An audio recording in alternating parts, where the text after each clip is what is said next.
The Beast in the Cave by H.P. Lovecraft. The horrible conclusion which had been gradually obtruding itself upon my confused and reluctant mind was now an awful certainty. I was lost, completely hopelessly lost, in the vast and labyrinthine recesses of the Mammoth Cave. Turn as I might, in no direction could my straining vision seize on any object capable of serving as a guidepost to set me on the outward path. That never more should I behold the blessed light of day, or scan the pleasant hills and dales of the beautiful world outside. My reason could no longer entertain the slightest unbelief.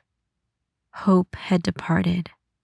Yet, indoctrinated as I was by a life of philosophical study, I derived no small measure of satisfaction from my unimpassioned demeanor.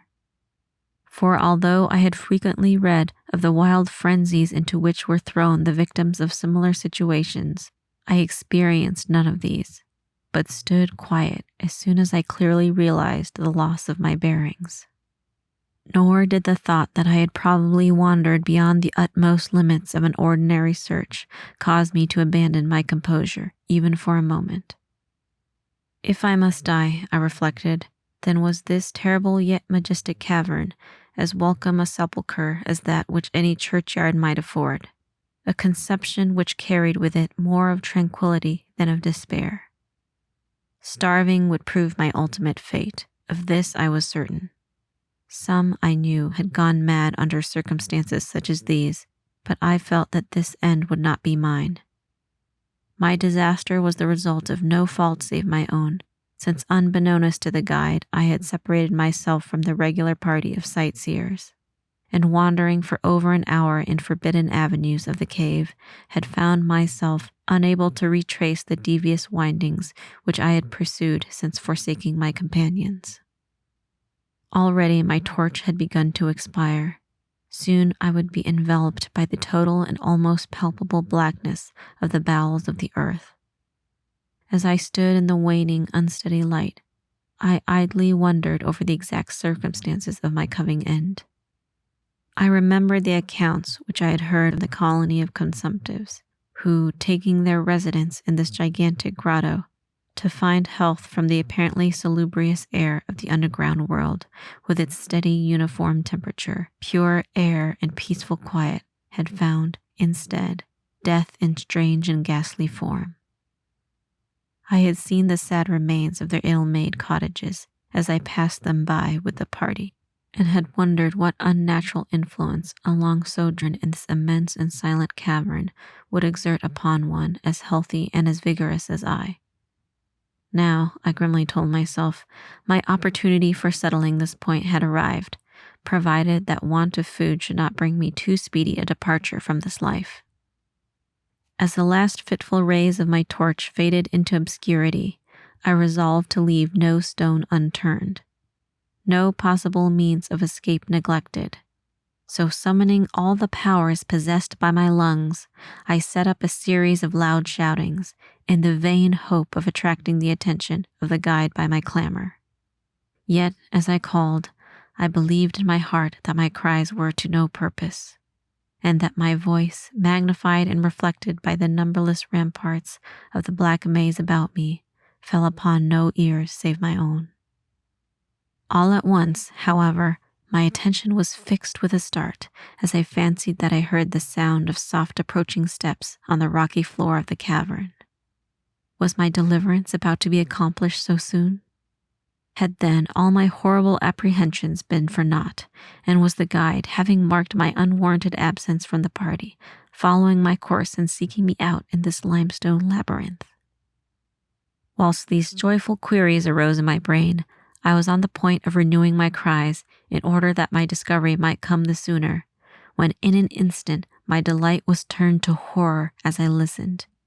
For my ever-acute ear, now sharpened in even greater degree by the complete silence of the cave, bore to my benumbed understanding the unexpected and dreadful knowledge that these footfalls were not like those of any mortal man.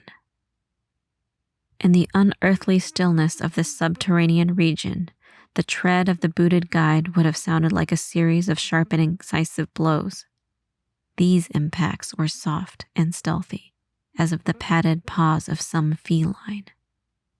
Besides, at times, when I listened carefully, I seemed to trace the falls of 4 instead of 2 feet.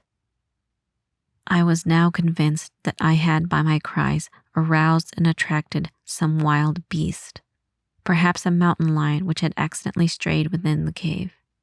Perhaps, I considered, the Almighty had chosen for me a swifter and more merciful death than that of hunger.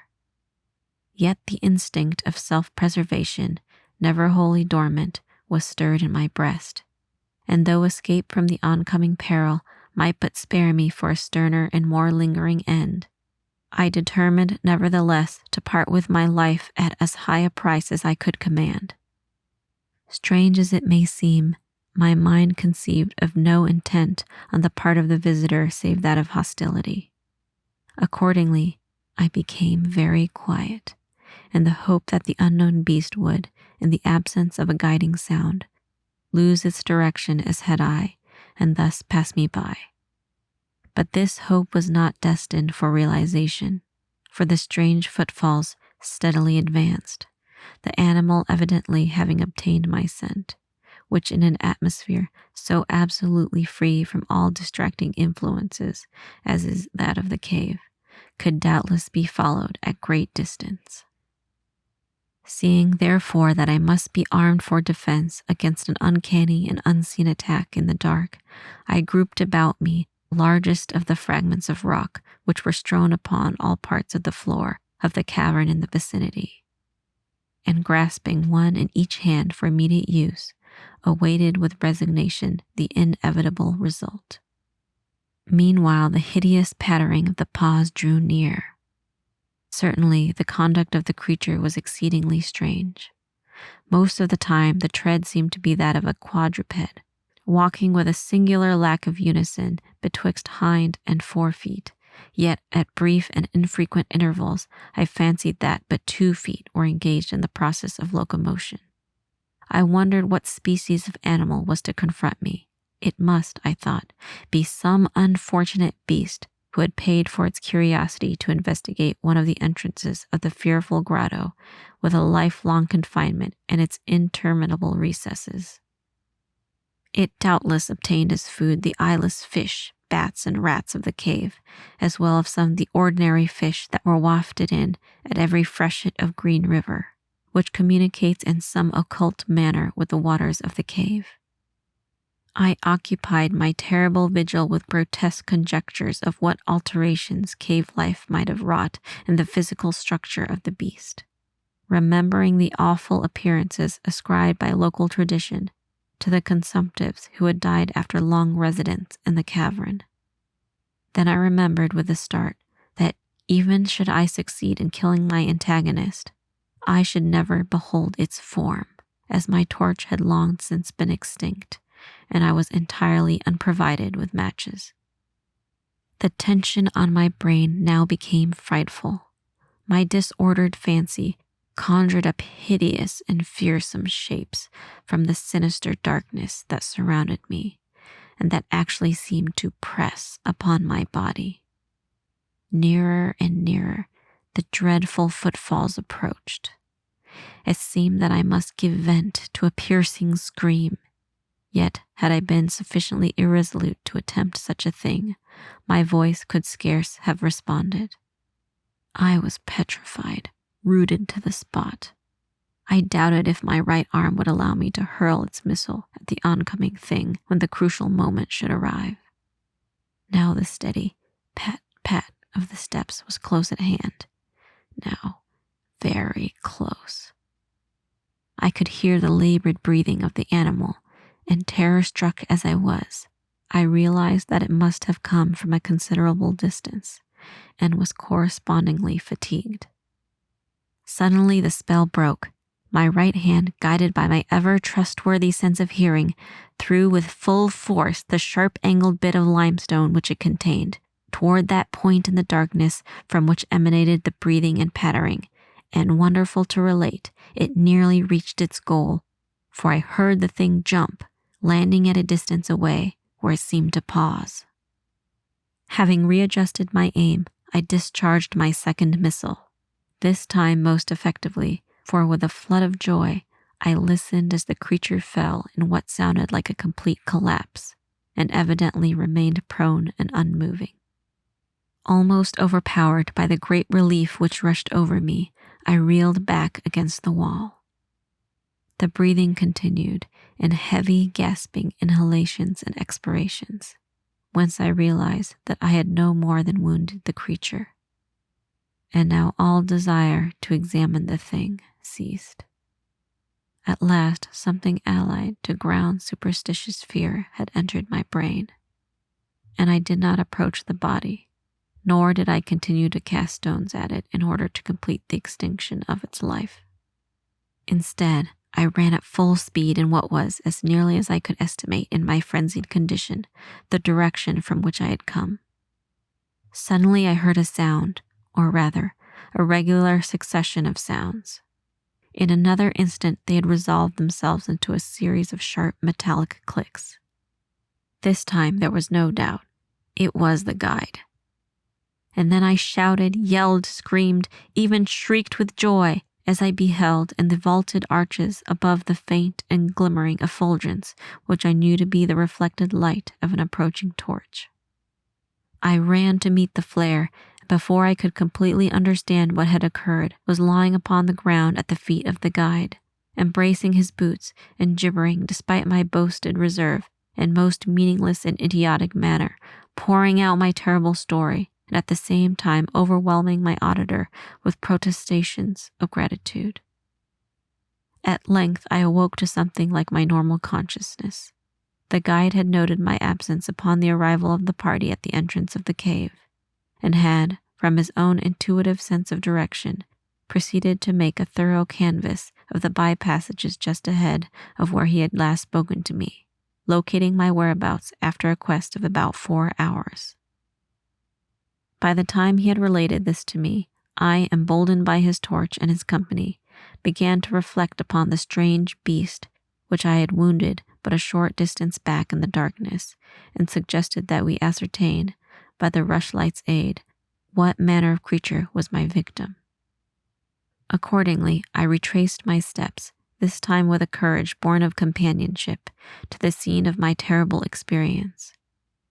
Soon we descried a white object upon the floor, an object whiter even than the gleaming limestone itself. Cautiously advancing, we gave vent to a simultaneous ejaculation of wonderment. For of all the unnatural monsters either of us had in our lifetimes beheld, this was in surpassing degree the strangest. It appeared to be an anthropoid ape of large proportions, escaped perhaps from some itinerant menagerie.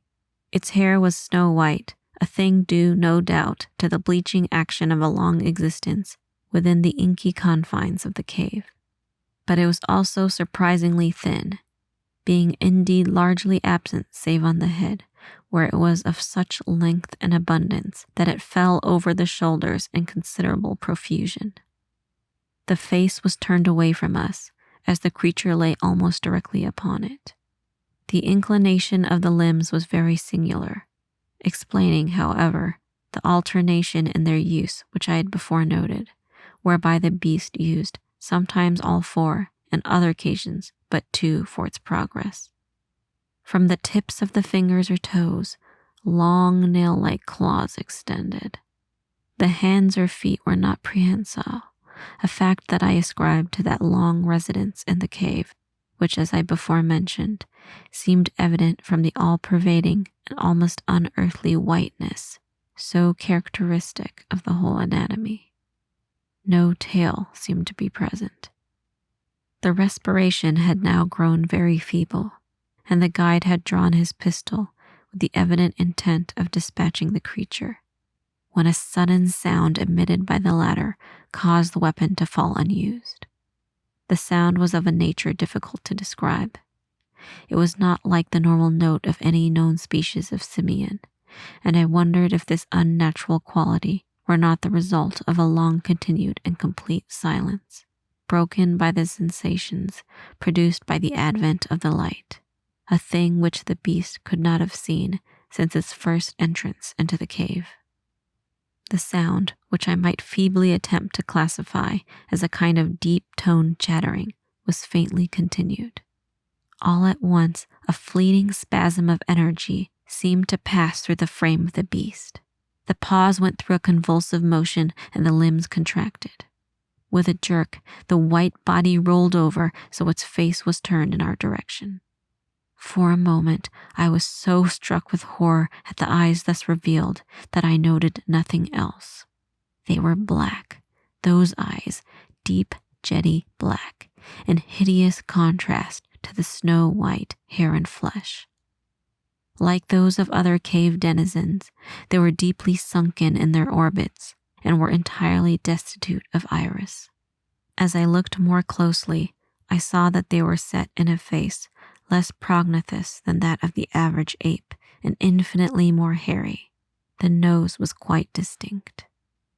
As we gazed upon the uncanny sight presented to our vision, the thick lips opened, and several sounds issued from them, after which the thing relaxed in death. The guide clutched my coat sleeve and trembled so violently that the light shook fitfully, casting weird, moving shadows on the walls about us. I made no motion, but stood rigidly still, my horrified eyes fixed upon the floor ahead. Then fear left, and wonder, awe, compassion, and reverence succeeded in its place, for the sounds uttered by the stricken figure that lay stretched out on the limestone had told us the awesome truth. The creature I had killed, the strange beast of the unfathomed cave, was or had at one time been a man.